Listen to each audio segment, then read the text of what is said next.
له ومن يضلل فلا هادي له أشهد أن لا إله إلا الله وحده لا شريك له وأشهد أن محمدا عبده ورسوله لا نبي بعده فإن أصدق الكلام كلام الله وخير الهدى هدى محمد صلى الله عليه وسلم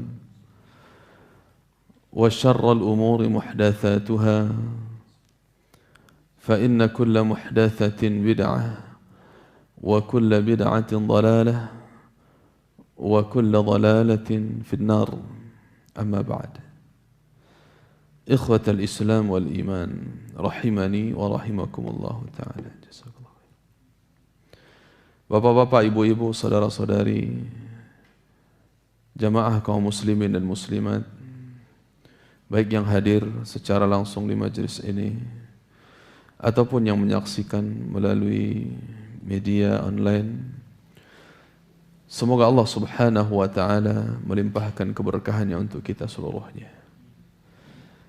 Kita memuja dan memujinya Subhanahu wa taala, Allah sebagai satu-satunya Rabbul Alamin dan sebagai satu-satunya ilah sesembahan yang berhak untuk diibadahi, atas nikmat Allah Ta'ala sehingga Allah berikan kesempatan kepada kita semuanya untuk sama-sama belajar, untuk sama-sama menelaah kitab-kitab para ulama yang membahas tentang ayat-ayat Allah Ta'ala dan hadis-hadis Rasulullah sallallahu alaihi wasallam beserta pemahaman yang dibawakan oleh ulama salaf dari kalangan tabi'in, dari kalangan sahabat, tabi'in dan atba'ut tabi'in.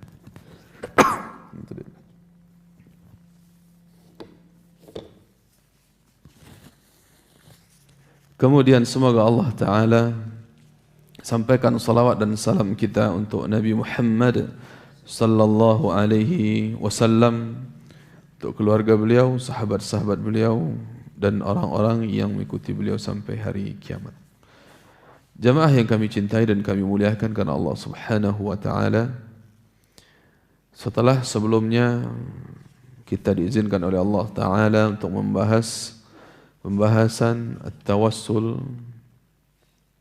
atau mengharapkan wasilah untuk mendekatkan diri kepada Allah Subhanahu wa taala, yakni masih dalam kitab Mujmal Usul Ahli Sunnati wal Jamaah fil Aqidah, prinsip-prinsip akidah Ahlus Sunnah wal Jamaah yang ditulis oleh Syekh Profesor Dr. Nasir Al-Aqal hafizahullah taala.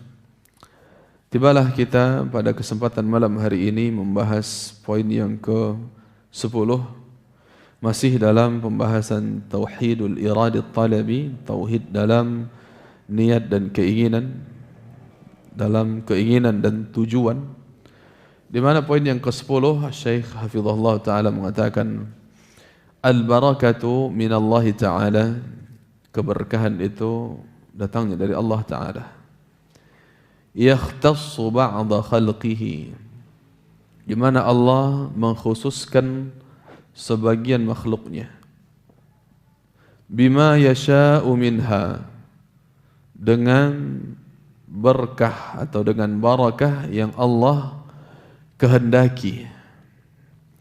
Fala tathbutu fi syai'in illa bidalilin, maka keberkahan tersebut atau barakah tersebut tidaklah menetap pada sesuatu sehingga kita yakini kecuali dengan adanya dalil. Tidaklah kita meyakini adanya berkah pada sesuatu kecuali adanya dalil. Wahia ta'ani kathratal khairi wa ziyadatahu aw thubutahu wa luzumahu. Dan dimaksud dengan barakah itu adalah kathratul khair, banyaknya kebaikan, wa ziyadatuhu, dan bertambahnya kebaikan tersebut, au thubutuhu, atau menetapnya kebaikan tersebut, atau waluzumuhu, langgeng. Ya, sama maknanya dengan menetap, tidak terputus. Tayyib. Jamaah yang kami cintai dan kami muliakan karena Allah Subhanahu wa taala. Ini pembahasan tentang tabarruk. Dalam istilah masyarakat Indonesia mengenal dengan ngalap berkah, yakni mencari berkah, mencari keberkahan. Namun banyak yang salah paham yang mesti diluruskan. Jadi ada berkah yang memang terdapat keberkahan di situ, ada yang sebatas angan-angan dan khayalan saja, sehingga tidak benar adanya keberkahan di situ. Ada cara yang dibenarkan oleh syariat untuk mencarinya, ada pula cara yang termasuk ke dalam bid'ah, bahkan termasuk ke dalam kesyirikan. Maka ranah akidah ini mesti kita memilah dan memilih mana tabarruk yang disyariatkan, yang dibenarkan, dan mana tabarruk yang diharamkan, yakni yang termasuk ke dalam bid'ah atau bahkan kepada kesyirikan.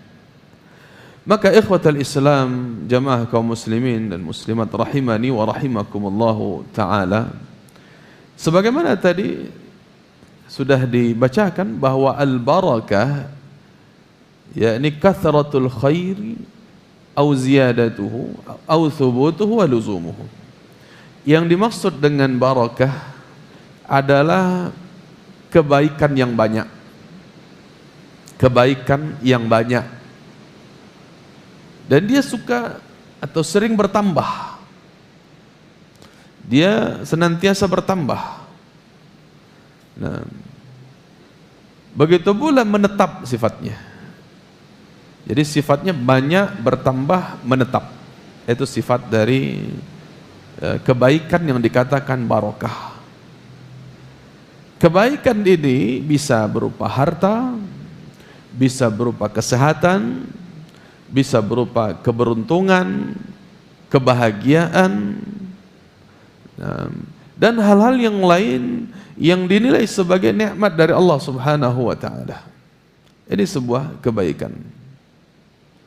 Karena tanpa dipungkiri manusia itu wa tuhibbunal mala hubban jamma. Kalian mencintai harta dengan kecintaan yang sangat. Tidak dipungkiri sifat manusia itu mencintai harta. Nah, ini salah satu bentuk kebaikan. Walaupun banyak sekali kebaikan yang lain yang lebih bernilai daripada harta. Nyamannya dalam keluarga, ini kebaikan.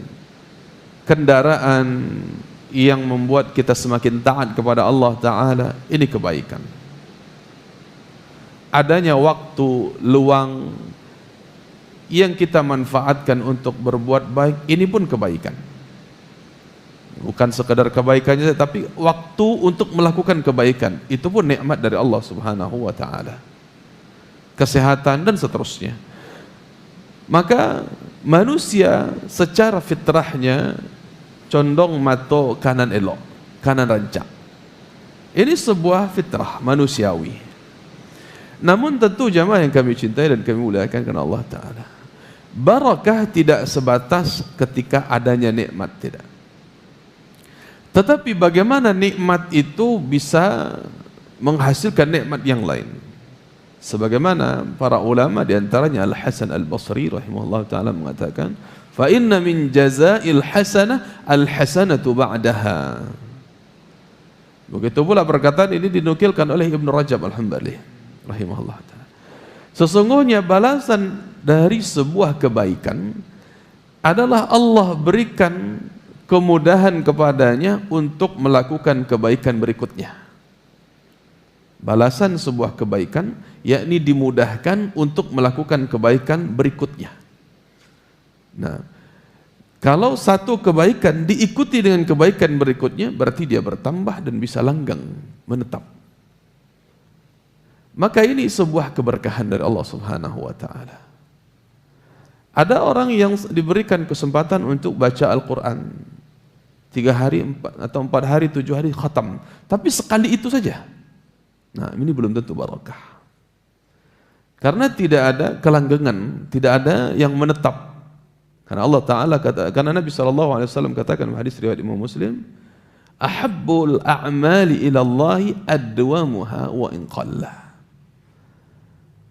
Nah, amalan yang paling dicintai di sisi Allah Ta'ala adalah yang adwam, yakni dawam, menetap, walaupun amalan itu sedikit. Tentunya para ulama menyatakan bahwa amalan yang dimaksud adalah perbuatan amalan sunnah. Ya, adapun amalan-amalan wajib sudah mutlak seluruhnya diperintahkan untuk rutin apabila amalan tersebut memang untuk dirutinkan, seperti salat fardu.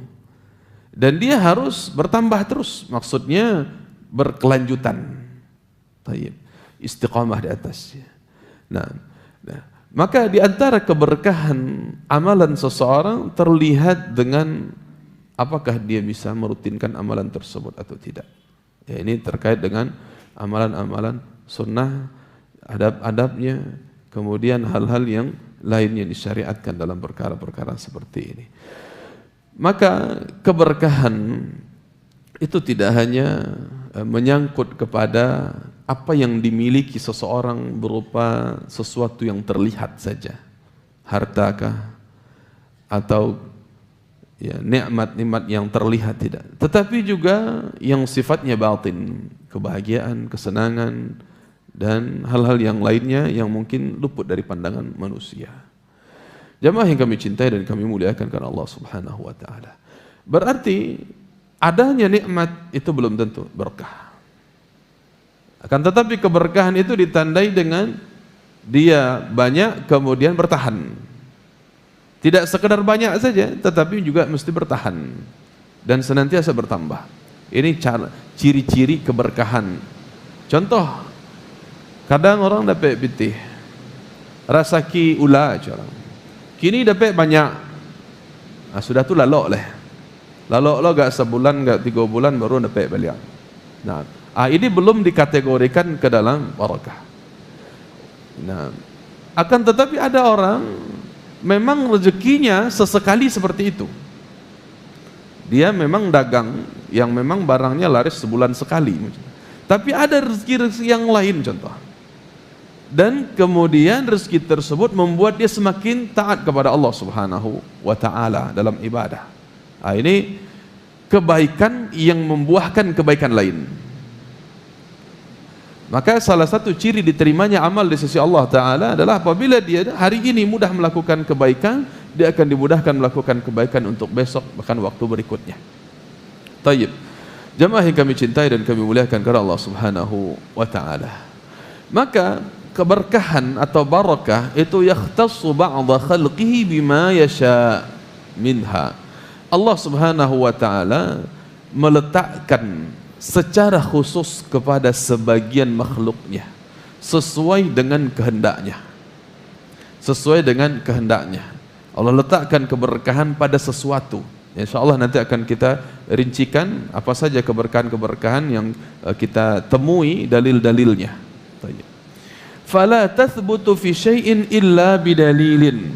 Maka keberkahan itu tidak bisa kita yakini adanya, melekat pada sesuatu, melainkan harus ada dalil yang menunjukkan bahwa di situ ada keberkahan. Artinya tidak bisa dengan dugaan-dugaan saja. Oh, barang ini ya tisu bekas lap keringatnya Ustadz misalnya. Guru-guru kita di mana? Tisu ini berkah. Ini dari mana? Mana dalil yang menunjukkan bahwa itu berkah? Maka tidak bisa diyakini adanya sebuah keberkahan melekat pada sesuatu, melainkan harus ada dalil yang menerangkan, menyebutkan bahwa di situ ada berkah. Tayyib. Dengan demikian jamaah yang kami cintai dan kami muliakan karena Allah Subhanahu wa taala. Karena banyak sekali pengantar-pengantar kepada kesyirikan disebabkan awalnya adalah meyakini bahwa sebuah benda diyakini memiliki keberkahan. Contoh, ya para guru yang sudah lama pegang tasbih, maka dianggap ya butiran tasbih tadi membawa berkah. Ujung-ujung dijadikan jimat. Sorban guru, peci guru, bahkan dijual mahal. Katanya diobral dulu, ya, dijual kemudian dengan harga yang tinggi. Siapa yang berani beli dengan harga yang tinggi? Dilelang, bukan diobral nih, dilelang dengan harga tinggi, angkut bawa. Subhanallah. Karena menganggap di situ ada barokah. Nah, lama kelamaan peci ini memang tidak dipakai, tetapi dijadikan dalam suatu tempat yang khusus, ya, akhirnya menggantungkan harapan ke situ. Nah, ini terjadi. Nah, bukan hanya peci, tapi benda-benda apa saja yang dianggap ini peninggalan guru, ini kenang-kenangan dari guru, ini dan sebagainya, yang akhirnya dianggap itu bisa mendatangkan kebaikan. Tayyib. Maka banyak sekali ya keberkahan atau tabarruk, menganggap adanya berkah pada sesuatu yang tidak memiliki dasar hukum dalam Islam, yang akhirnya menjatuhkan seseorang ke dalam perbuatan syirik. Wal'iyadzubillah. Salah satu contoh yang diingkari oleh Nabi sallallahu alaihi wasallam. Nah, ini suatu ketika Rasul sallallahu alaihi wasallam ya berangkat bersama para sahabat mendatangi ya sebuah wilayah. Di situ tempat yang banyak ditempati oleh orang-orang Yahudi. Maka dalam keadaan demikian, nah, dikabarkan oleh Abu Waqid Al-Laythi radhiyallahu taala anhu, ketika itu Nabi SAW berangkat dengan rombongan para sahabat yang baru masuk Islam. Nah, ini salah satu juga ya dalil udzur bil jahal, karena kejahilan orang-orang yang baru masuk Islam. Nah, mereka baru sebagai muallaf. Lalu diajak oleh Nabi SAW mendatangi sebuah tempat, yaitu di wilayah Khaybar. Maka ketika itu para sahabat ini melihat orang-orang Yahudi, ya, kaum musyrikin ketika itu menggantungkan senjata perang mereka di sebuah pohon. Pohonnya disebut dengan Dzatu Anwat. Pohon yang banyak ranting-rantingnya yang kemudian digantungkan senjata di situ. Jadi mereka kaum musyrikin menganggap ada keberkahan yang dihasilkan pohon itu, biar tapi sasaran kolah senjata-senjata tadi. Subhanallah. Maka para sahabat ketika itu, karena mereka tidak tahu, mereka katakan, ya Rasulullah, ij'al lana dzata anwat kama lahum dzatu anwat.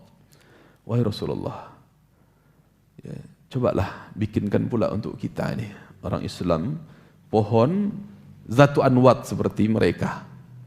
Nah, agar senjata-senjata kita ini nanti bisa tepat sasaran. Nah, mungkin begitu maksud tujuan mereka. Ya, bisa ya lebih produktif dalam berperang. Subhanallah. Maka Nabi SAW katakan, Subhanallah. Ya, Maha suci Allah, kata Nabi SAW. Ya. Dan biasanya kalau ada kalimat Subhanallah ini mengatakan Maha suci Allah, ya ini Maha suci Allah dari kesyirikan. Nabi tidak mau ada orang-orang berbuat syirik dengan menganggap demikian.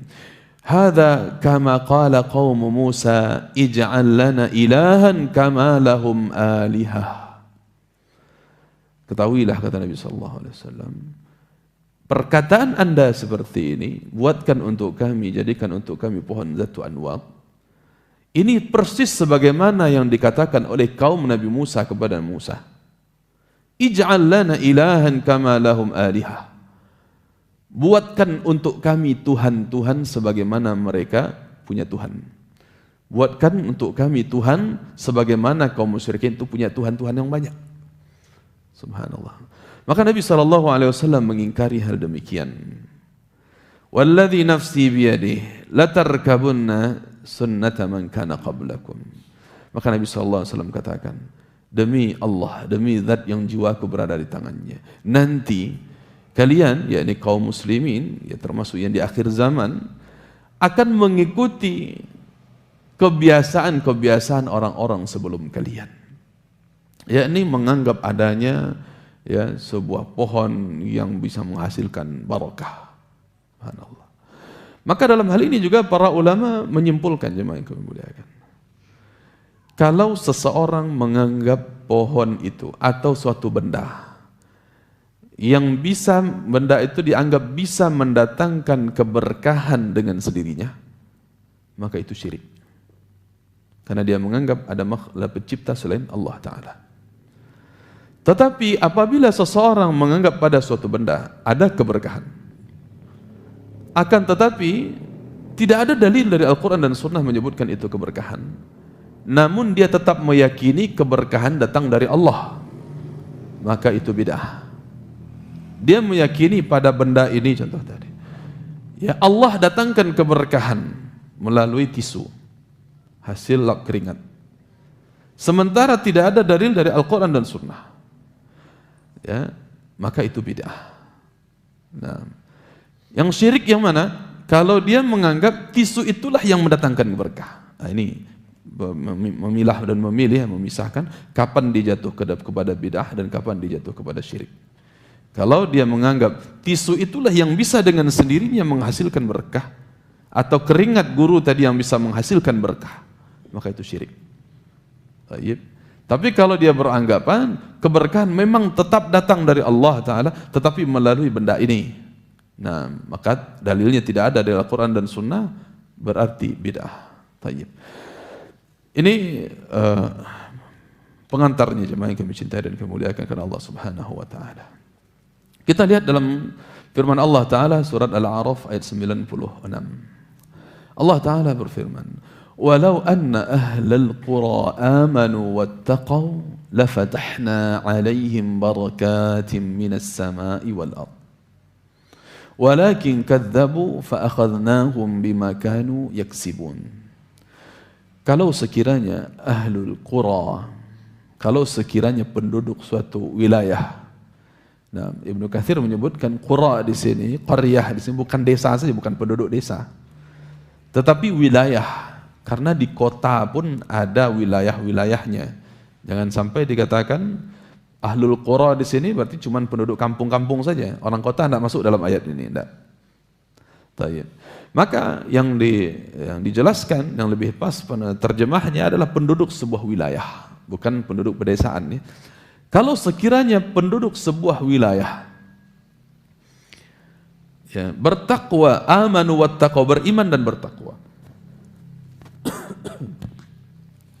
maka lafatahna alaihim barakatin minas sama'i wal ard. Benar-benar kami bukakan untuk mereka keberkahan-keberkahan yang banyak, jamak ya, barakatin, keberkahan-keberkahan yang banyak dari langit dan bumi.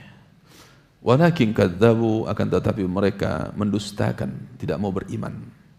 Fa akhadnahum bima kanu yaksibun, maka kami azab mereka dengan ulah perbuatan mereka sendiri. Jemaah yang kami cintai dan kami muliakan Allah Ta'ala, yang dimaksud iman dan bertakwa di sini, Al-Hafidz Ibnu Katsir menjelaskan lagi, amanat qulubuhum bima ja'atuhum bihi ar-rusul. Berimanlah hati mereka dengan apa yang dibawa oleh Rasul kepada mereka. Wa saddaqat bihi wattaba'athu, dan hati mereka mengiyakan, mengimani, membenarkan dan sekaligus mengikuti Nabi SAW dalam perbuatannya. Wattaqau bi fi'li at-ta'ati wa tarkil muharramat. Yani bertakwa adalah dengan cara dia melakukan amalan ketaatan dan menjauhkan diri dari hal-hal yang diharamkan oleh Allah Subhanahu wa Ta'ala.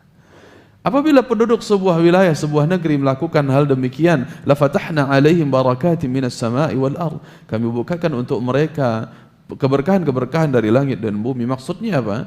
Qatrus sama'i wa nabatul ardi. Ya, ini hujan dari langit dan tumbuhan dari bumi. Nah, hujan dari langit dan tumbuhan-tumbuhan dari bumi. Ini keberkahan yang alhamdulillah kita dapati di wilayah kita, negara kita, ya, bahkan wilayah Bukit Tinggi, Agam dan sekitarnya. Ini wilayah yang curah hujannya cukup baik, cukup bagus. Ya, ini sebuah keberkahan dari Allah Subhanahu wa taala. Maka jangan sampai seseorang justru menghinakan hujan, ya, mencaci maki hujan dan sebagainya, mengeluh ketika adanya hujan, subhanallah. Padahal ini keberkahan, baik airnya ataupun waktunya. Nah, ini salah satu dalil yang menunjukkan sebuah atau sesuatu memiliki keberkahan, yakni hujan itu sendiri. Airnya dan waktunya. Waktunya untuk apa? Kata Nabi SAW dalam hadis dari jalur Aisyah radhiyallahu taala anha, di antara waktu yang mustajab untuk berdoa adalah wa tahtal ghaith atau wa tahtal matar. Dalam keadaan kehujanan, dalam keadaan hujan gitu. Ini di antara waktu yang mustajab untuk berdoa. Maka bagaimana seseorang menghina hujan, memaki hujan, sementara ini adalah keberkahan dari Allah Subhanahu wa taala. Nah, ini salah satu dalil yang menunjukkan adanya keberkahan yang melekat pada sebuah benda, bahkan sebuah waktu sekaligus. Tayyib. Maka wahiyya ta'ni, kemudian wahiyya fi zamani kalailatil qadri. Kita lanjutkan ya perkataan Syekh Nasr Al-Qalafidullah taala. Beliau mengatakan keberkahan tersebut di antara yang ada dalilnya, salah satunya berkaitan dengan zaman, dengan waktu. Kalailatul qadri, seperti Lailatul Qadri, seperti malam qadar. Nah, di mana Allah Subhanahu wa taala katakan dalam surat Ad-Dukhan ayat 3, "Inna anzalnahu fi lailatin mubarakah." Sesungguhnya kami telah menurunkan Al-Qur'an tersebut fi lailatin mubarakah, dalam malam yang mubarakah, yang diberkahi, Ini dalilnya bahwa sebuah waktu memiliki keberkahan. Dan tidak hanya Lailatul Qadar saja. Secara umum bulan Ramadan. Atakum Ramadan syahrun mubarak. Dalam hadis yang dikeluarkan oleh Imam An-Nasa'i, disahihkan oleh Al-Albani rahimahullah ta'ala, telah datang kepada kalian Ramadan, kata Nabi SAW, sebagai syahrun mubarak, bulan yang diberkahi. Nah, namun tentu saja jamaah yang kami cintai dan kami muliakan karena Allah Ta'ala, dijelaskan banyak oleh para ulama tentang keberkahan sebuah waktu. Itu gunanya untuk dimanfaatkan beribadah kepada Allah Ta'ala pada waktu-waktu yang mulia tersebut, seperti Lailatul Qadar. Maka yang disyariatkan di dalamnya adalah zikrullah wa du'a wa qiraatul Quran wa ghairah wa sadaqah dan seterusnya. Di antaranya membaca Al-Quran, memperbanyak doa, memperbanyak zikir, memperbanyak seseorang bersedekah dan amalan ketaatan yang lain seperti qiyamul lail, bagian dari itu. Maka terkait dengan waktu, untuk mendapatkan keberkahan waktu tersebut, seseorang mesti beramal saleh dengan waktu yang ada. Nah, termasuk tadi waktu turunnya hujan. Kemudian juga dalam hadis yang sahih dikeluarkan oleh Imam Ahmad dan Abu Daud, Nabi SAW pernah mendoakan, Allahumma barik li ummati fi bukuriha. Ya Allah, berkahilah untuk umatku pada waktu pagi-pagi mereka. Jadi waktu pagi adalah bagian dari waktu yang diberkahi oleh Allah Subhanahu wa taala, karena doanya Nabi SAW diijabah oleh Allah taala. Baik. Maka diisilah waktu pagi itu untuk mencari keridhaan Allah taala. Baik seseorang belajar menghafal Al-Qur'an, atau dia berzikir waktu pagi, nah, atau dia mendengarkan kajian-kajian, atau dia harus mencari nafkah. Carilah dengan yang halal, dengan cara yang halal, zatnya halal, caranya halal. Maka keadaan-keadaan demikian adalah bentuk memanfaatkan waktu yang diberkahi oleh Allah Subhanahu wa taala, khususnya di waktu pagi ini. Maka alangkah meruginya orang-orang yang menyia-nyiakan waktu paginya. Nah, waktu pagi, jadi di awal waktu munculnya siang yang dimulai dengan subuh. Nah, ini definisi awal hari ya, mulainya ya, pembukaan hari yang dimulai dengan waktu subuh terbitnya fajar. Nah, maka keberkahan sudah mulai ditampakkan oleh Allah Subhanahu wa taala dalam waktu tersebut dengan apabila seseorang bersemangat melaksanakan salat subuh berjamaah di masjid, dilanjutkan kemudian zikir setelah salat, kemudian zikir pagi, kemudian dia harus bekerja, maka carilah pekerjaan yang halal sehingga diberkahi oleh Allah Subhanahu wa taala hari-harinya. Nah, maka kadang-kadang ya orang sudah bekerja dari pagi katanya sampai malam ya, pergi pagi pulang malam, lai dapat pitih tapi tidak tentu kamu apa ia. Pitih lai dapat tapi tidak tentu kamu apa ia. Ini kadang-kadang diantaranya adalah hilang keberkahan, bisa jadi pekerjaannya tidak halal, atau dia sengaja berlambat-lambat pagi-pagi setelah subuh, atau bahkan pas subuh tidur. Setelah subuh tidur pun tidak baik. Nah, karena di situ bukan waktu untuk tidur. Waktu tidur sudah diletakkan oleh Allah Subhanahu wa taala di waktu malam. Maka inilah di antara kelengahan sebagian masyarakat kita. Ya, lihat toko-toko baru buka itu jam 9, jam 10 ya. Ya. Kadang susah kita cari warung padahal butuh pagi. Nah, tapi subhanallah kenapa kok pagi masih tutup? Kalah lo kadang, maaf dari orang Cina lah Pak.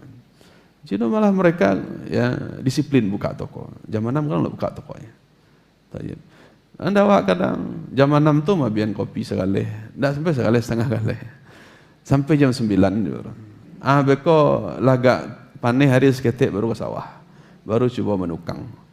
Laga angin hari lah ngopi lo balik takana. Jam sabale lah takana lo balik ngopi. Beko makan siang lah. Bukan siang sudah tu istirahat seketik ngelai-ngelai. Pulang lo ke raja menyabi balik seketik di sawah atau batukang seketik. Jam 5 lari pulang leh. Subhanallah. Ya, kalau begini cara ya, seseorang mengatur pola hidup, mengatur waktunya, manajemen waktunya, bagaimana dia akan mendapatkan keberkahan dari Allah Subhanahu wa taala? Maka doa Nabi sallallahu alaihi wasallam ini seharusnya menjadi pelajaran bagi kita. Ya Allahumma barik li ummati fi bukuriha. Maka gunakanlah waktu pagi tersebut untuk mencari keridhaan Allah Subhanahu wa taala. Ini keberkahan yang terkait dengan waktu. Wa fil makani, yang terkait dengan tempat. Kal masajidits tsalatsah, seperti 3 masjid. Nah, seperti 3 masjid. Yaitu Masjidil Haram, Masjid Nabawi dan Masjid Al-Aqsa. Nah, ini ya disebutkan oleh Allah Subhanahu wa taala di dalam surat Ali Imran ayat 96 terkait dengan Masjidil Haram. Inna awwala baitin wudi'a lin-nasi lalladzi bi Bakkah mubaraka. Sesungguhnya rumah pertama yang diletakkan, rumah ibadah yang pertama diletakkan untuk manusia adalah Makkah yang diberkahi. Di Bakkah, ya dulu sebutan Makkah itu bisa Bakkah bisa Makkah. Tayyib, tergantung lahjah ya bangsa Arab. Tayyib. Maka dia sama maknanya Makkah dengan Bakkah. Bakkah mubarakah. Ya mubarakan artinya diberkahi oleh Allah Subhanahu wa taala. Maka penyebutan mubarak diberkahi oleh Allah taala. Nah, ya ini mumpung belum lupa ya ketika kita melihat saudara kita mendapatkan barang yang baru, memakai barang baru, maka dianjurkan kita untuk mendoakan keberkahan untuk mereka. Apa yang kita ucapkan? Nah, di sini banyak dikritik para ulama, tersebar di kalangan kita kalau mengucapkan semoga Allah berkahi dibilangnya mabruk. Itu keliru. Yang benar sebagaimana ya lafaz-lafaz yang masyhur yaitu barakallahu fiik, barakallahu fiik atau mubarak. Mubarak berdasarkan ayat ini, mubarak, diberkahi oleh Allah. Kenapa salah mabruk? Nah, karena mabruk itu diambil dari ya turunnya kama yabruku al-ibil, turunnya onta untuk duduk, itu yabruk dia turun yang mendahulukan kaki di depannya, kemudian baru diikuti belakang, itu ya mabruk artinya onta yang turun duduk. Tayyib. Nah, sehingga sebaiknya kita menggunakan lafaz yang lebih jelas lagi, yaitu barakallahu fiik. Nah, ada fiknya juga, bukan sekedar barakallah, bukan sekedar itu. Barakallahu fiik tertuju kepada Anda gitu. Nah, atau mubarak, semoga Allah berkahi. Nah, ini salah satu ya bentuk supaya kita menghadapkan berkah kepada Allah Subhanahu wa taala adalah dengan mendoakan orang lain. Oh, rugi kita? Enggak. Siapa yang mendoakan untuk saudaranya dalam ikhlas kepada Allah taala, maka malaikat akan menjawab walaka bimitsl. Bagi engkau seperti apa yang engkau doakan. Atau dalam dalil yang lainnya, wal hasanatu bihasyri amsalha. Sebuah ya, balasan itu sebuah perbuatan kebaikan akan mendapatkan 10 kali lipat. Kita mendoakan saudara kita sekali, kita dapat keberkahan 10 kali insyaallah. Apabila Allah mengijabah doa tersebut. Tayyib, kembali kepada pembahasan kita. Jadi di antara tempat yang diberkahi oleh Allah Subhanahu wa taala adalah Masjidil Haram. Kemudian juga Masjid Nabawi. Dalam hadis riwayat Al-Bukhari dan Muslim, Nabi sallallahu alaihi wasallam berdoa, Allahumma ij'al bil Madinah dhi'fai ma ja'alta bi Makkah minal barakah. Ya Allah, jadikanlah keberkahan untuk kota Madinah 2 kali lipat sebagaimana yang engkau jadikan untuk Makkah ya Allah. Nah, jadi keberkahan di Madinah Nabi minta untuk diberikan 2 kali lipat. Untuk orang yang tinggal di sana, ya belajar di sana, masya Allah ini negara atau daerah yang diberkahi oleh Allah Subhanahu Wa Taala. Sangat beruntung orang-orang yang bisa kuliah di Madinah. Kalau jemaah yang kami muliakan punya anak, ya cita-citakan anak-anak kita bisa berkuliah di Madinah. Ya, karena mereka mendapatkan negeri tempat yang diberkahi oleh Allah Subhanahu Wa Taala sebagai tempat belajar. Baik. Kemudian juga terkait dengan tempat adalah negeri Syam. Negeri Syam. Allahumma barik lana fi Syamina, Allahumma barik lana fi Yamanina. Syam dan Yaman. Tayyib. Ya, ini dalam hadis riwayat Imam Al-Bukhari. Apa yang dimaksud negara Syam, wilayah Syam? Ya, ada 4 negara, ya Suriah, Lebanon, Palestina dan Yordan. Ya, Suriah, Lebanon, Palestina dan Yordania. Nah, ini Syam. Didoakan oleh Nabi SAW, Allahumma barik lana fi Syam. Ya Allah, berkahilah untuk kami di dalam Syam kami. Kemudian juga fi Yamanina, untuk Yaman kami. Nah, ini tempat-tempat yang diberkahi oleh Allah Subhanahu wa taala. Namun terkait dengan tempat tersebut, tentu tidak hanya sekedar berada di situ. Namun apa yang kita lakukan dalam mencari ridha Allah taala? Jangan sampai orang salah paham, selama berada di tempat-tempat yang diberkahi namun bebas berbuat maksiat, enggak bisa. Ada juga fatwa dari para ulama menyebutkan bahkan bermaksiat di tempat-tempat yang berkahi tersebut dapat dosa 2 kali lipat daripada orang bermaksiat di tempat yang lain. Baik. Maka di dalam tempat-tempat yang diberkahi tersebut, di antaranya adalah Masjidil Haram, ya, Nabi SAW katakan, fadlus salah fil masjidi al-haram ala ghairihi 100,000 salah. Keutamaan salat, melakukan salat di Masjidil Haram itu seperti mendapatkan 100,000 dibandingkan salat di tempat yang lain. Dibandingkan salat di tempat yang lain. Nah, wa fi masjidi alf salah. Adapun di masjidku ini, yakni Masjid Nabawi, yakni 1000. Wa fi masjid Baitul Maqdis 500 salah. Kalau adapun di salatnya di Baitul Maqdis, ya di Al-Aqsa, mendapatkan salat ya 500 kali lipat. Nah, 500 kali lipat dibandingkan dengan salat di masjid yang lain. Allahu a'lam bishawab. Jemaah yang kami muliakan, kami cintai karena Allah Subhanahu wa taala. Nah, ini di antara ya tempat-tempat yang diberkahi oleh Allah Subhanahu wa taala. Bahkan secara khusus lagi dalam surat Al-Isra ayat 1 Allah katakan, Subhanalladzi asra bi'abdihi lailan minal masjidil harami ilal masjidil aqsa alladzi barakna haulahu. Ini juga terkait dengan ya, keberkahan yang ada pada Masjid Al-Aqsa. Bahkan barakna haulahu, kata Allah, kami berkahi sekitarnya. Jadi apa yang kita lakukan di sana itu ketaatan kepada Allah Subhanahu wa taala, memakmurkan masjid tersebut ya dengan ibadah, salat, memperbanyak salat sunnah. Nah, ini pun terkait dengan kegiatan ketika kita haji atau umrah. Ya amat disayangkan ya, kalau kita sudah mengeluarkan biaya sekian dan sekian, lalu kita malah melalaikan kesempatan untuk memperbanyak salat di Masjidil Haram atau Masjid Nabawi. Nah, begitu juga kalau ada kesempatan ke Aqsa, ya kalau kita lalai, ya akan terluputkan dari kita keberkahan-keberkahan dari Allah Subhanahu wa taala. Maka untuk ini kita sarankan ketika haji ataupun umrah, ya kita sarankan untuk senantiasa salat fardunya di Masjidil Haram atau Masjid Nabawi. Karena memang ya kita dapat rukhsah safar, salat boleh qasar, boleh jamak. Baik. Tetapi kalau kita salat tersebut dilakukan di hotel, ya tentu kita kehilangan keberkahan untuk mendapatkan pahala 100.000.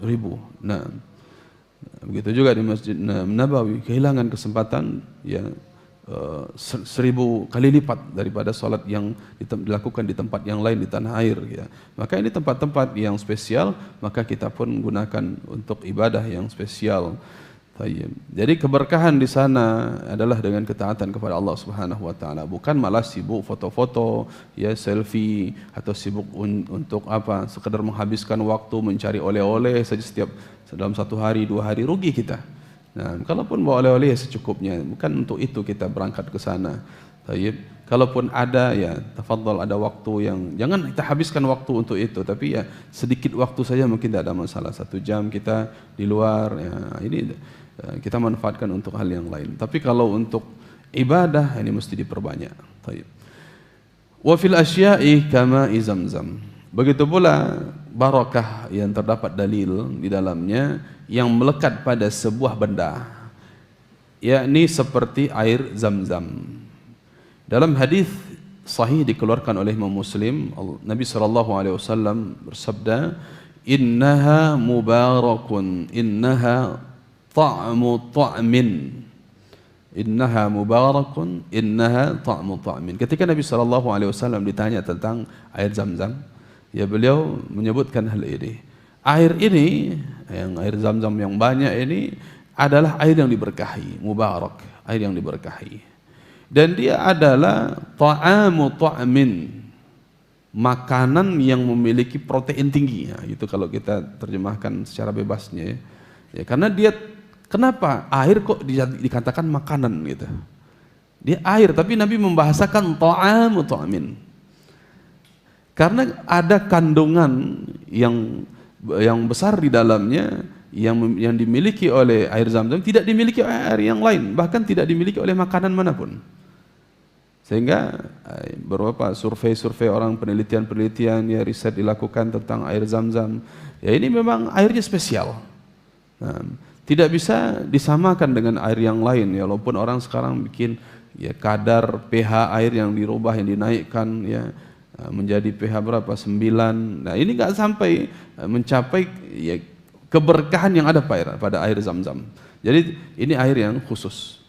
Sehingga orang sudah melakukan penelitian ya bahwa air Zamzam ini kalaupun cukup berbuka sahur dengan Zamzam, tidak makan yang lain, insya Allah siap dia. Bisa puasa sebulan, masya Allah, tanpa makan. Ini ada yang sudah buktikan, salah satu terapi di Jakarta, kita tahu salah seorang yang terkena penyakit kanker, dia disuruh terapi seperti itu, masya Allah, ini cukup ampuh. Nah, ini salah satu ya bukti bahwa dia adalah ta'am.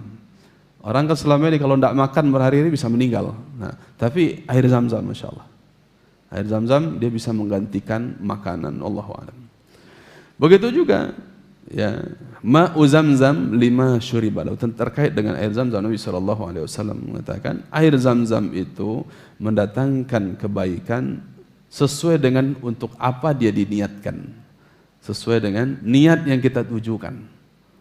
Nah, kalau ditujukan di dalamnya, di saat kita meminumnya untuk kesembuhan, ya kita berdoa kepada Allah, ya Allah melalui ya keberkahan yang ada pada air Zam-Zam ini, ya ini dibolehkan.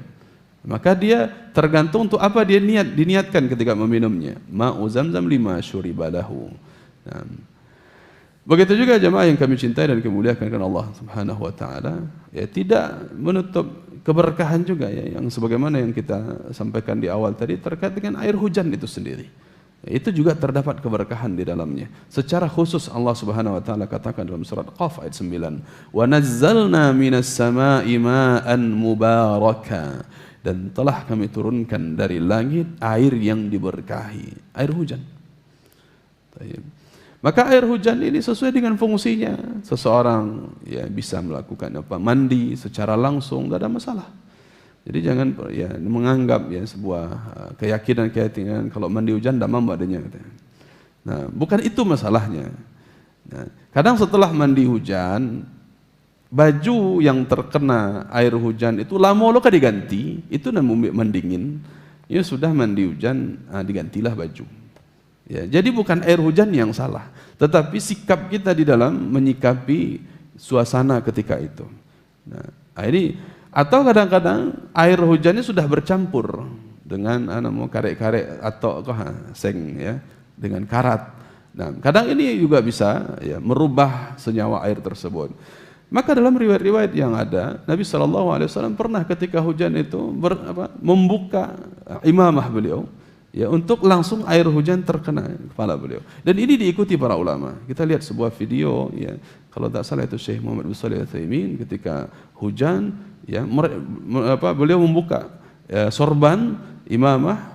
Kemudian diikuti oleh murid-murid beliau yang lain. Ya, ini diantaranya adalah dalam mengambil berkah tadi, ngalap berkah dari air hujan. Karena memang diberkahi oleh Allah Subhanahu wa taala. Nah, bisa juga langsung diminum, tidak ada masalah. Nah, akan tetapi kalaupun juga dimanfaatkan untuk yang lain, untuk mencuci, untuk dimasak, tidak ada masalah juga. Ini bagian dari keberkahan yang diturunkan oleh Allah Subhanahu wa taala sehingga ya mesti kita syukuri. Begitu pula pada sebuah benda yang melekat keberkahan dari Allah Subhanahu wa taala dalam hadis riwayat Imam Bukhari dan Muslim, Nabi sallallahu alaihi wasallam katakan, "Tasahharu fa inna fis sahuri barakah." Makan sahurlah kalian karena pada makan sahur tersebut ada keberkahan. Nah, ini pun terkait dua hal. Pertama benda, kedua waktu. Terkait dengan waktu, wabil ashari hum yastaghfirun. Ini sifat-sifat orang-orang yang diberkahi oleh Allah Subhanahu wa taala adalah mereka beristighfar di waktu sahur. Beristighfar, meminta ampunan kepada Allah taala di waktu sahur. Jadi ada waktunya, ada makanannya. Ada suhur, ada sahur. Nah, ini terkait dengan benda sekaligus terkait dengan waktu. Baik. Maka kalau kita ingin mendapatkan keberkahan dari Allah Subhanahu wa taala dalam ibadah puasa, maka ya disunnahkan ya untuk makan sahur ya. Kemudian juga masih terkait dengan benda, dalam hadis riwayat Imam Muslim, Nabi sallallahu alaihi wasallam mengatakan apabila kalian sudah selesai makan ya, maka jangan buru-buru, fala yamsah yadahu hatta ya yal'iqa aw yul'iqa. Jangan buru-buru diusap atau dilap dulu tangannya, dicuci dulu tangannya sebelum dia menjilatinya atau dijilatkan oleh anak atau istri contohnya. Nah, dalam hadis yang lain, di riwayat yang lain ditambahkan, apabila makanan kalian terjatuh, jangan dibuang, tapi hendaklah diambil makanan tersebut, walaupun satu butir nasi, ya, diambil kemudian bersihkan. Nah, bersihkan. Kalau ada kotoran yang menempel di makanan tersebut, lalu hendaklah dia makan. Nah, jadi terkait dua hal ini, makanan terjatuh, kemudian menjilati jari jemari. Di ujung hadis tersebut Nabi sallallahu alaihi wasallam katakan, fa innakum la tadruna fi ayyi ta'amikumul barakah. Karena kalian sesungguhnya tidak tahu pada bagian mana di antara makanan kalian tersebut yang mengandung barakah. Bisa jadi yang berkah itu adalah makanan yang tadi terjatuh. Bisa jadi barakah itu terdapat pada makanan yang menempel di jari, kita buang, kita cuci. Subhanallah. Nah, maka ini salah satu keberkahan juga yang terdapat pada benda. Dan banyak lagi kalau kita uraikan, mungkin waktu kita tidak cukup. Tapi ya kita ambil semampunya saja. Barakallahu fikum. Kita lanjutkan dulu. Wa fil a'mal, ada keberkahan yang melekat pada perbuatan-perbuatan. Fakullu amalin salihin mubarakun, maka seluruh amal yang saleh itu adalah amal yang diberkahi oleh Allah Subhanahu wa taala. Nah, seluruh amal yang saleh diberkahi oleh Allah Subhanahu wa taala. Suatu ketika Rasulullah sallallahu alaihi wasallam pernah duduk-duduk bersama para sahabat. Di antaranya di situ adalah Abdullah bin Umar radhiyallahu taala anhumah. Maka ada orang yang membawakan sekeranjang kurma. Maka lantas Nabi sallallahu alaihi wasallam katakan, "Inna minas syajari lima barakatuhu ka barakatil muslim." Sesungguhnya dari pohon kurma ini ya mengandung keberkahan sebagaimana berkahnya diri seorang yang muslim. Nah, berkahnya diri seorang yang muslim. Disebutkan para ulama tentang ya penjelasan ini, fahadhil barakah allati udifat likulli muslim raji'atun ila ma ma'ahu minal islam wal iman wal amal wa ma fi qalbihi minal yaqin wal ijlal wat ta'zim lillah. Keberkahan yang disandarkan kepada diri seorang muslim dalam hadis Nabi dalam yang dikeluarkan oleh Imam Bukhari tadi, itu terkait dengan keislaman yang ada dalam diri seseorang, keimanannya juga, kemudian juga dengan keilmuannya. Dia memiliki Islam, iman dan ilmu, dan di dalam hatinya adalah keyakinan untuk mengagungkan Allah Subhanahu wa taala dengan tauhidnya tentunya. Nah, maka disinilah seorang muslim menjadi orang yang diberkahi oleh Allah Subhanahu wa taala. Hal ini disebutkan juga oleh Ibnu Qayyim rahimahullah taala dalam Zadul Ma'ad, wal mubarak minan nas aina ma kana huwa alladhi yuntafa'u bihi haitsu halla. Orang yang diberkahi di antara manusia ini, yang diberkahi adalah orang yang senantiasa membawa manfaat dimanapun dia berada. Orang yang selalu membawa manfaat dimanapun dia berada. Bukan sebaliknya, datangkan kemari cari penyakit, cari masalah, subhanallah. Tapi orang yang diberkahi karena dia mengamalkan Islam itu sendiri adalah dia membawakan manfaat di daerah mana dia tinggal. Wa dzalika bima yaqumu bihi min ta'lim wa da'wah wa nushin wa tawjih wa du'a. Hal demikian karena dia berada di tempat tersebut, dia senantiasa mengajarkan kebaikan kepada manusia, berdakwah kepada manusia, menyampaikan nasihat kepada manusia, menyampaikan arahan kepada manusia, dan senantiasa berdoa di tempat tersebut, mendoakan kaum muslimin sehingga dia bermanfaat hidupnya. Nah, ini orang yang diberkahi oleh Allah Subhanahu wa taala. Maka fakullu amalin salih mubarak, seluruh amalan yang salih yang dilakukan seorang muslim adalah amalan yang diberkahi oleh Allah Subhanahu wa taala. Ya, contoh-contoh amalan ini juga sangat banyak, di antaranya apabila seseorang di dalam berniaga jual beli, ya, dalam hadis riwayat Imam Bukhari dan Muslim, Nabi sallallahu alaihi wasallam ya, bersabda, al-bay'ani bil khiyari ma lam yatafarraqa fa in bayyana wa sadaqa burika lahuma fi bai'ihima. Dua orang yang bertransaksi jual beli mestinya punya hak khiyar memilih mau lanjut jual beli atau tidak. Kalau keduanya saling menjelaskan, saling jujur, saling menjelaskan keadaan barang sesuai dengan kenyataannya, maka burika lahuma fi bai'ihima, diberkahilah pada jual beli kedua orang tersebut. Wa in katama wa kadzaba muhiqat barakatu bai'ihima, tapi kalau kedua-duanya saling dusta, bohong, menyembunyikan aib barang, cacat barang, maka dihapuskan keberkahan jual beli keduanya. Nah, maka jual beli yang jujur adalah jual beli perbuatan amalan yang diberkahi oleh Allah Subhanahu wa taala. Begitu juga tentang harta. Dalam hadis yang diriwayatkan Imam Bukhari, Nabi sallallahu alaihi wasallam bersabda, "Inna hadzal mala khadirah hulwah." Harta-harta itu ya memang hijau-hijau dan menggiurkan. Nah, itu bahasa tentang kesenangan, hijau dan menggiurkan. Faman akhazahu bisakhawati nafsin burika lahu fih. Siapa yang mencari harta itu dengan jiwa yang dermawan, dengan jiwa yang tidak tamak, maka dia diberkahi dalam hartanya tersebut. Masya Allah. Begitu pula dalam kelanjutan ini, wa fil ashkhasi kadawatil anbiya, keberkahan yang melekat pada diri seseorang seperti zatnya para nabi. Seperti zatnya para nabi. Nah, terkait dengan hal ini, ya, contoh-contoh yang disebutkan di dalam Al-Quran, ya, antaranya keberkahan yang melekat pada Nabi Isa alaihissalam dalam surat Maryam ayat 31, wa ja'alani mubarakan aynama kuntu wa awsani bis salati waz zakati ma dumtu hayya. Dan Allah Subhanahu wa taala telah menjadikan aku diberkahi dimanapun aku berada. Dan Allah mewasiatkan kepadaku untuk mendirikan salat, mendirikan zakat di mana selama aku hidup.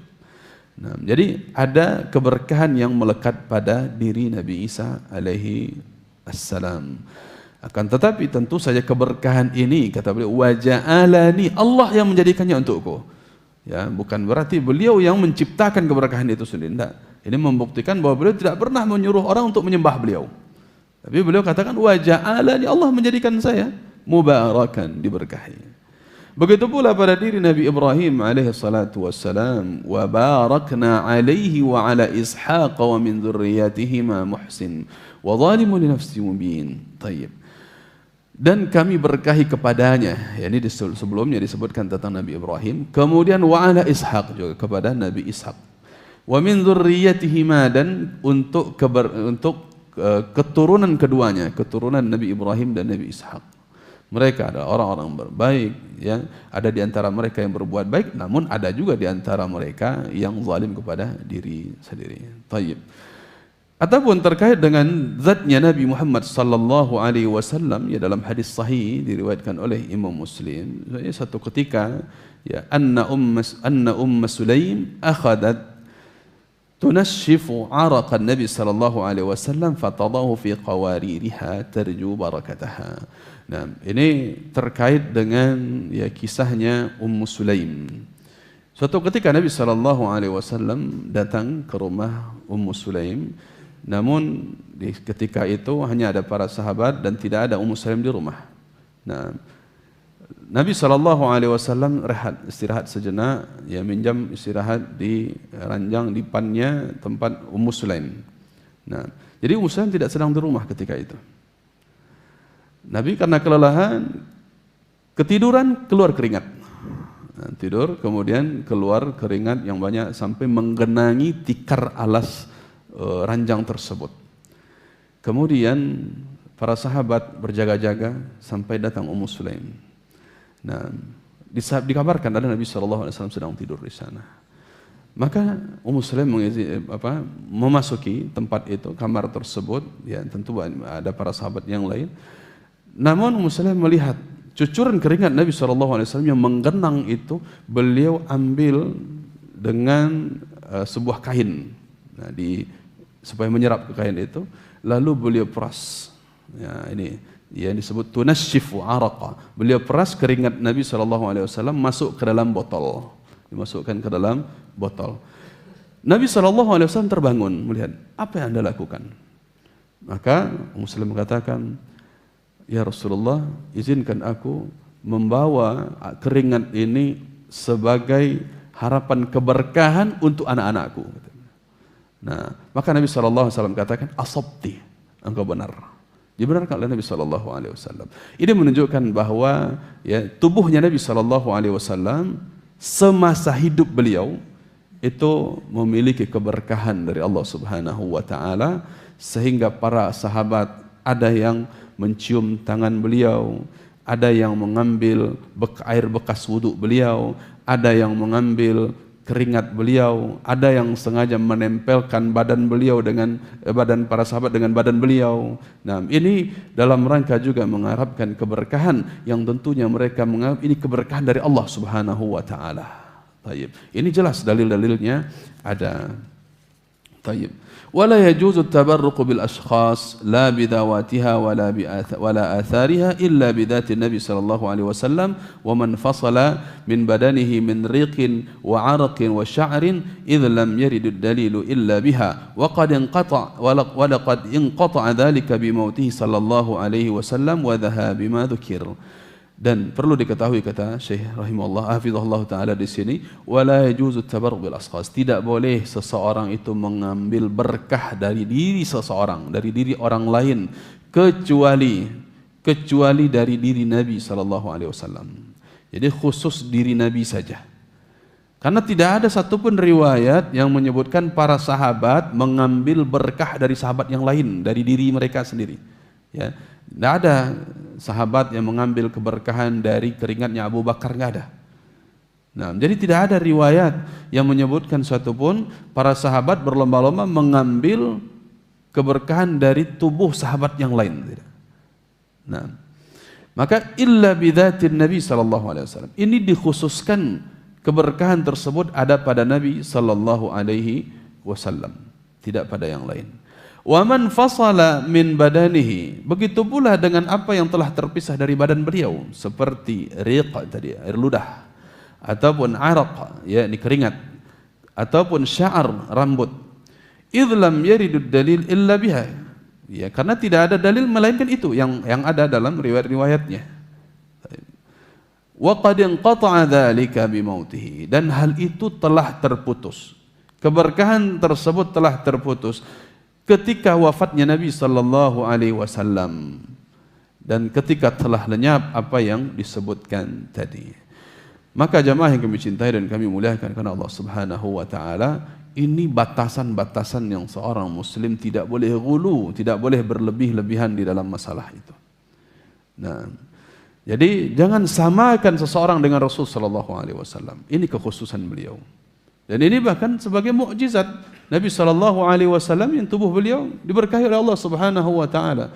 Bukankah ketika para sahabat yang menyodorkan air ketika kekeringan, Nabi sallallahu alaihi wasallam menyodorkan tangan yang kemudian dari tangan beliau, dari sela-sela jari beliau keluar air.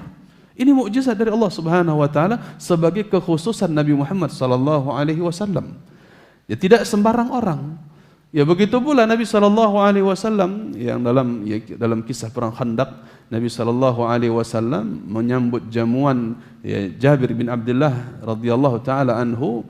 Nah, ketika itu, ini kalau diceritakan mungkin panjang, mungkin kita ringkas saja ya. Tayyib.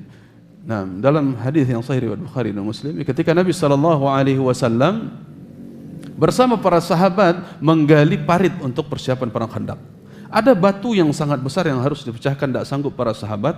Namun Nabilah sallallahu alaihi wasallam yang turun untuk memecahkan batu tersebut. Di samping itu para sahabat melihat ada batu kerikil-kerikil yang diikatkan oleh Nabi sallallahu alaihi wasallam di perut beliau. Para sahabat tahu ini untuk menunda lapar. Karena mereka tahu ketika itu sudah makan. Dalam riwayat tersebut disebutkan sampai 3 hari tidak makan. Maka Jabir bin Abdullah pun kaget.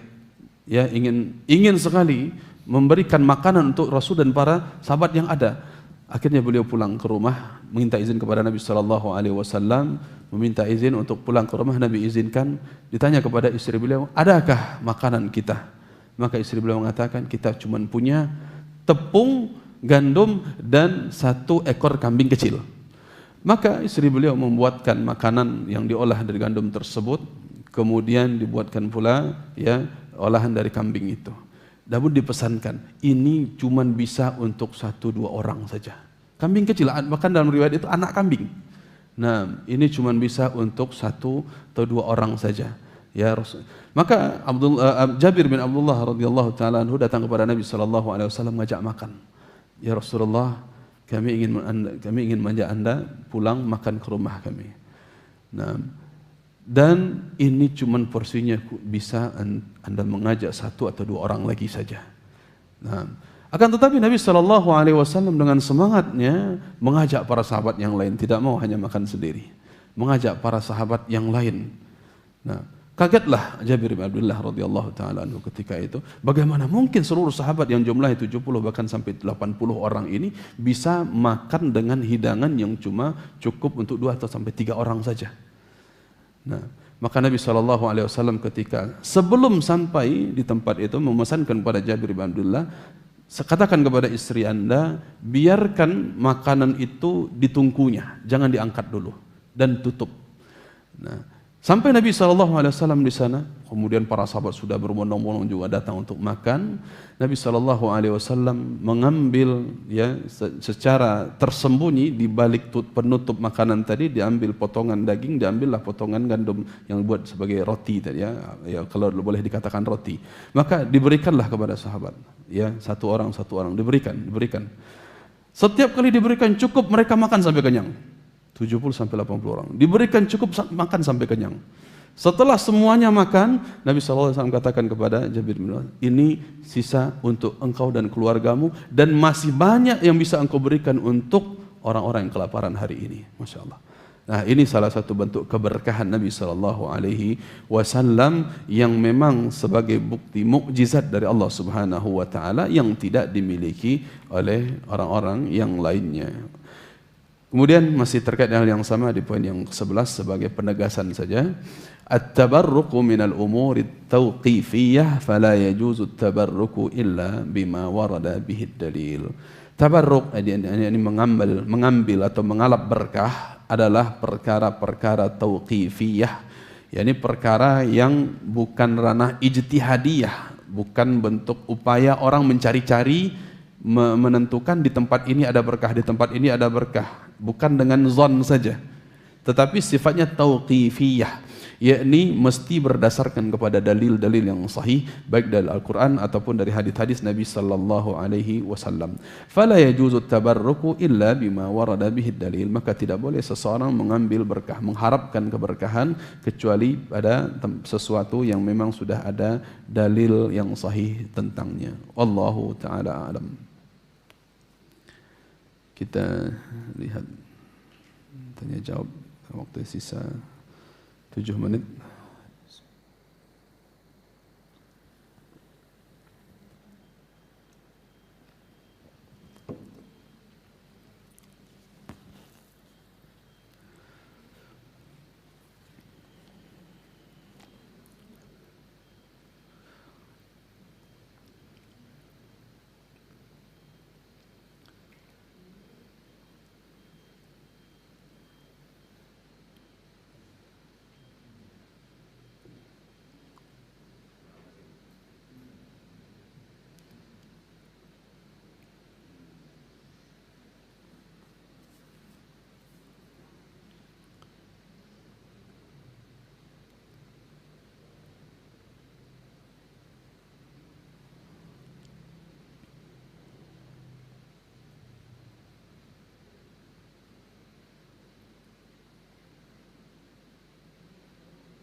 Ini kita ambil beberapa pertanyaan saya dulu, karena cukup waktunya. Assalamualaikum warahmatullahi wabarakatuh. Izin bertanya. Teman Anda memiliki armada bus pariwisata. Bertanya, bagaimana sebaiknya sikapnya bila ada jamaah sebuah pengajian yang menyewa mobil untuk berziarah ke makam-makam orang soleh? Barakallahu fiikum. Jamaah yang kami cintai dan kami muliakan karena Allah Subhanahu wa taala. Konsep seperti ini kembali kepada firman Allah Subhanahu wa taala, "Wa ta'awanu 'alal birri wat taqwa wa la ta'awanu 'alal itsmi wal 'udwan." Dan berta'awunlah kalian, yakni tolong-menolonglah kalian dalam kebaikan dan ketakwaan kepada Allah Subhanahu wa taala. Dan jangan saling tolong-menolong dalam perkara yang terdapat maksiat ataupun permusuhan dalamnya. Maka sebagai yang pemilik tadi bus pariwisata, kalau dia tahu rombongan itu mau kemana, kalau dia tahu, maka dalam upaya dakwahnya dia harus mencegah apabila rombongan-rombongan tersebut berangkat ke tempat-tempat yang mendatangkan murka Allah Subhanahu wa taala. Jadi kalau yang dimaksud di sini adalah berziarah, ziarah kubur, ngalap berkah ke kubur-kubur orang-orang soleh, menganggap adanya kubur-kubur keramat, nah, maka ini bagian dari kemaksiatan kepada Allah Subhanahu wa taala.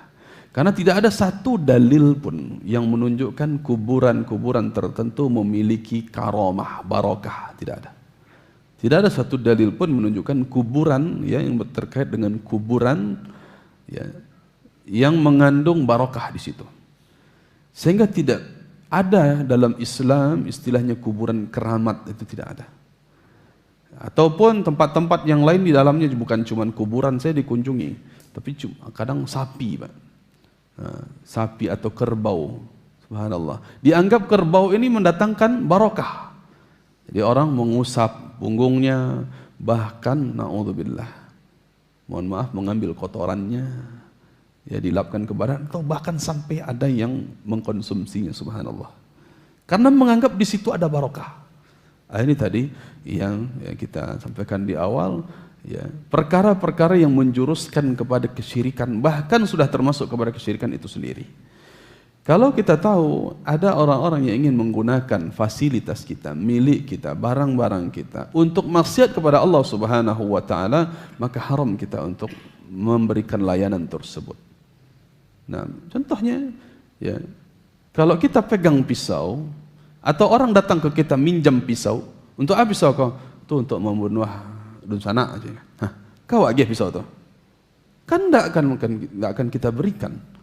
Karena kita tahu ini membahayakan, ini maksiat kepada Allah Ta'ala untuk membunuh orang lain. Tidak akan kita berikan. Ini secara nalar saya rasa seperti itu. Apalagi dalam rangka kesyirikan kepada Allah Ta'ala. Maka tidak dibenarkan seseorang memberikan fasilitas dia ya, untuk membantu orang lain melakukan kemaksiatan kepada Allah Subhanahu wa Ta'ala.